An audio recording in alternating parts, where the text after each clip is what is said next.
here. So I'm going to open up the lid, and we have these drills around the studio, and we have a couple mixing attachments.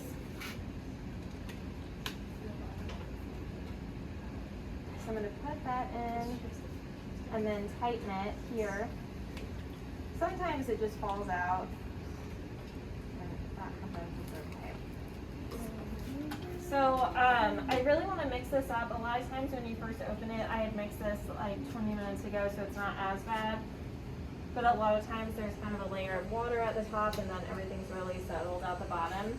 So even as you guys are glazing every few minutes, I would be mixing this up so that everything is consistent. You don't have like some areas that are watery and some that are thicker.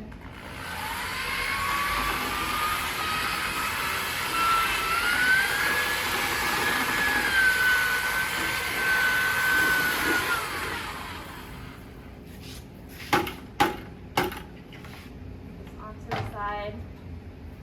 And I just wanted to show you guys, this is the white that we have. It's kind of this really pretty like satin matte stone white, and this is the clear. The clear is a little bit not on the clear side. I'm going to water it down so that it's a little bit more clear, but it does kind of pool and make some interesting kind of milkiness.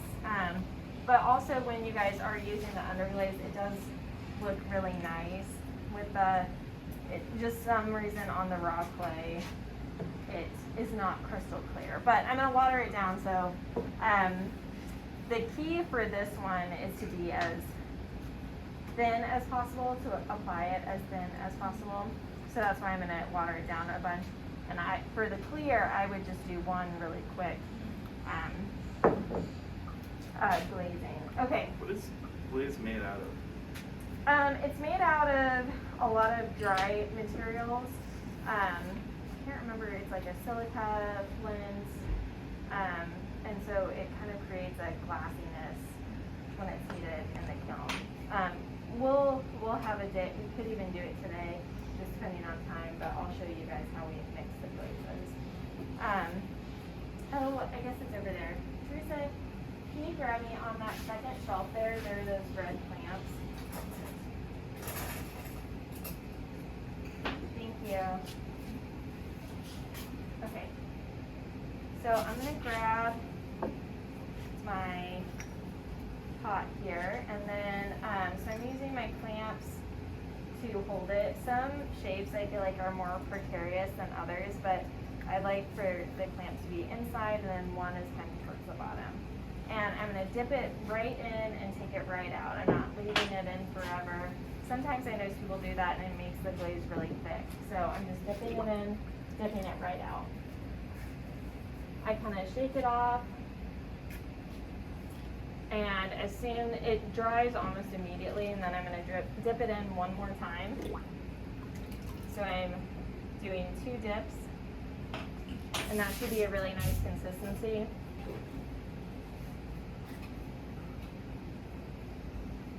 I'm just going to wait for it to get dry to the touch towards the bottom.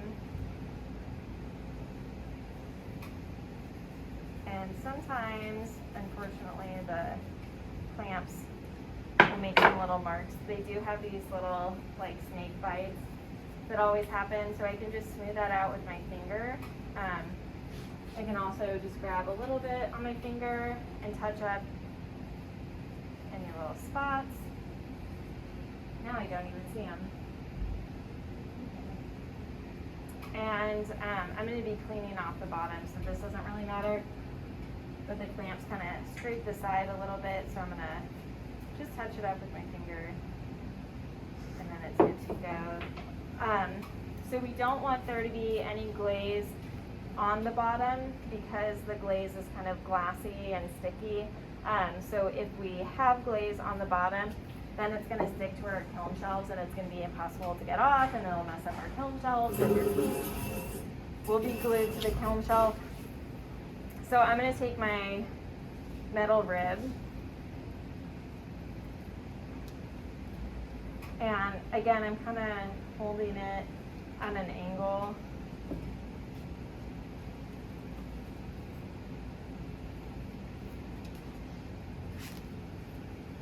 And this just kind of helps to get the majority of that glaze off.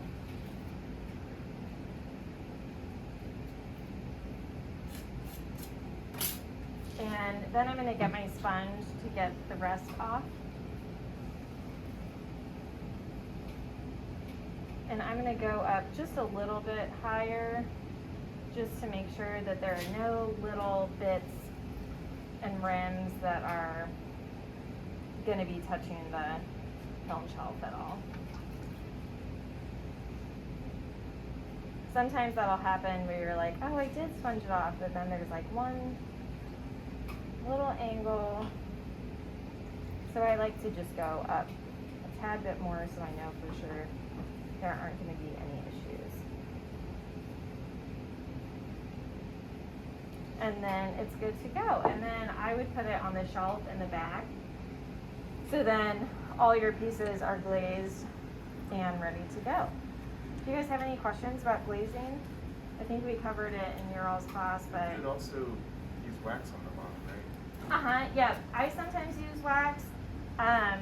The thing with wax is when you are brushing it on, if you accidentally get wax in another area that you don't mean to, it's kind of impossible to get it off. So sometimes that'll happen as you're brushing, or you do it too high and you're like, oh, I didn't mean to do that. The only way to get the wax off is to put it through the bisque iron again. So I actually think that this is less messy and a little bit easier, because it's not like one added step where you're having to like brush it on, you let it dry. So I just think it's easy, but that wax is another method too. Yeah. Cool. So we have the white here. I'm gonna water down the clear a little bit more, and I would just wash the adapter in between when you're going in between glazes so that you're not contaminating the glazes at all. And so we have white glaze, we have a clear.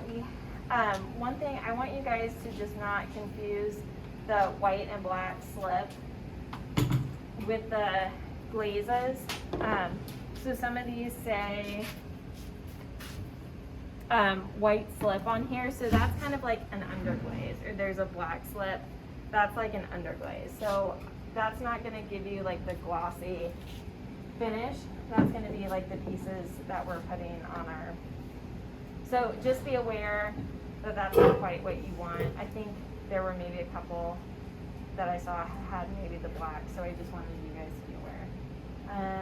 Any other questions before we get started? You guys can also, once you're done mixing them, you can bring them up to the top of the table if you're doing several at a time. Sometimes that helps your back.